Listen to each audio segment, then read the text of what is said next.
Nagsunod siya ng ganun. Akyat sila sa may buhangin. Tapos pagtalikod, nagbaba siya ulit. Kala niya, wala na si Baby Shark. Tayo sa puwit! Kawawa. Mama ko! Dumating ulit si Mama. Sabi sa iyo, akyat ka doon. Akyat siya doon. Tapos sinabol niya si Baby Shark. Kawawa.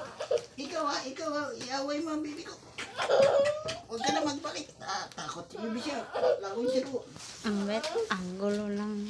Pag-akit niya dito, pinalo niya ikaw kasi makinig ka sa akin. Makinig. Pag sinabi sa'yo, wag na. Pinalo. Uwi siya dito. Nagtampo siya ngayon, pag sabing tampo. Tapos, siyempre, mama niya, lablab siya ng mama niya, gipunas-punasan. Tapos nagchismis na naman yung mama doon. Marites para yan, mama niya. Nagmaritis na naman yan. Tapos si Mia nagbalik na naman sa dagat. Pagbalik sa dagat, may tao siya si Mia. Kinagat ang kutya. Nak, maulog ka, Paps. Maka maulog ka. Ako na naman. Ako na naman. Sige.